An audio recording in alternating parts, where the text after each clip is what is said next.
Hey everyone, it's Monday, pause short September, pause short 15th, 2025. And today we're doing something a little different. A focused, in-depth episode on one devastating incident that's reverberating through the national conversation on immigration and public safety.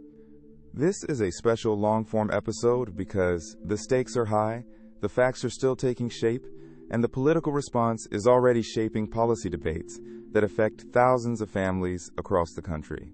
We'll walk through what happened, who was affected, what's at stake legally, and what might come next, in a climate where crime politics, and immigration policy feel tightly intertwined. This is a story that matters not just for Dallas, but for every community, watching how immigration enforcement is discussed and enacted at local, state, and federal levels. On pause short September, pause short 10th, 2025, a horrific event unfolded at a downtown suites motel on Samuel Boulevard in Dallas. Chandramouli Bob Nagamalaya, a 50-year-old motel manager of Indian origin, was killed in a brutal beheading during a workplace dispute. The suspect, Yordanis Cobos Martinez, a 37-year-old Cuban immigrant with a violent criminal record, was arrested at the scene and charged with capital murder. Investigators say Cobos Martinez confessed during questioning, and now faces the toughest potential penalties under Texas law, including life without parole or the death penalty. The crime shocked a city already familiar with violence, but the severity and the personal proximity of the violence, the beheading in a setting that pause long should feel safe and transactional, made this case feel singular, almost emblematic of fears many communities carry about safety and accountability. From the outset, authorities booked Cobos Martinez without bond, signaling the severity of the charges and the seriousness with which prosecutors intend to pursue the case. The Dallas County District Attorney has indicated that the state will seek the maximum sentence justified by the facts and Cobos Martinez's prior record. Arraignment was scheduled for late, pause short, September, pause short, a procedural step that will begin the formal legal trajectory toward trial or resolution. In the days following the incident, investigators pursued a broad array of leads: surveillance footage, maintenance logs, work schedules, and phone records. Each piece of evidence is a pixel in a larger image that prosecutors and police are trying to assemble to answer not just what happened, but why it happened, and what could have prevented it. This case has already ignited a broader national discussion. The beheading is not just a singular act of violence. It's being read by many as a signal, whether accurate or not, about immigration, border policy, and the adequacy of background checks and enforcement mechanisms. Politicians have used the incident to press for tougher immigration action, arguing that violent crime by non-citizens underscores the need for stricter screening, faster removals, and more aggressive policing in immigrant communities.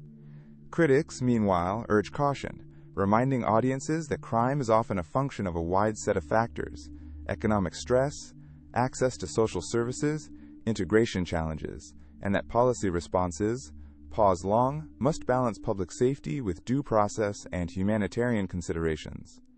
It's a hard line to walk because this tragedy sits at the intersection of personal loss, community trauma, and the national debate over how to treat immigration in a country that prides itself on both safety and opportunity.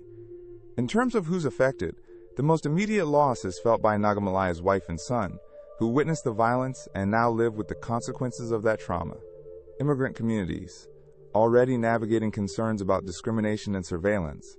Pause short experience amplified fear and mistrust in public spaces and institutions. Law enforcement and prosecutors face the task of communicating clearly about the facts, retaining public trust, and demonstrating that justice can be pursued with rigor and fairness.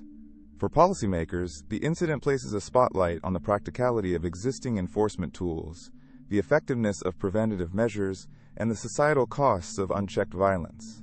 If arraignment proceeds with a plea or a jury trial, the case could set legal benchmarks for sentencing, particularly in capital murder prosecutions inside Texas, where state law offers stark penalties but also demands meticulous adherence to constitutional protections. Looking ahead, a few threads to watch emerge clearly. First, the arraignment and any subsequent trial developments will shape public perception of the case and influence how politicians frame immigration policy going into the next phase of debates, Second, the state's approach to sentencing in capital murder cases will be under scrutiny, potentially affecting how similar cases are pursued in the future. Third, the ongoing collection and release of investigative materials, footage, logs, and communications will be analyzed for both evidentiary strength and privacy considerations, testing how much transparency the public can expect in high-profile, long-file cases. Finally, there's the broader question of how communities and law enforcement can work together to reduce violence while preserving civil liberties and ensuring fair treatment for immigrants who contribute to the country's economy and culture. This is not about sensationalism. It's about understanding the layers of cause, consequence, and consequence management in a country wrestling with how to reconcile safety with humanity. The wider significance of this moment is that it crystallizes a perennial policy tension: how to respond to violent crime in ways that are effective, lawful, and equitable. It's a reminder that immigration policy is not an abstract political issue, but something that directly shapes the safety and dignity of people who call this country home. As we follow the case through the coming weeks and months, we'll watch not just the courtroom, but the political conversations that follow, the promises, the critiques, and the proposals for reforms meant to prevent tragedies like this from happening again. This is why this one story deserves dedicated coverage, because the answers we seek here will influence how communities are protected and how the rule of law is applied to all residents. If you're listening and you want more context along the way, keep an eye on visaverge.com for updates as this case unfolds and as policymakers weigh their next moves. It's a difficult, important conversation, and I'm glad you're here to think it through with me together.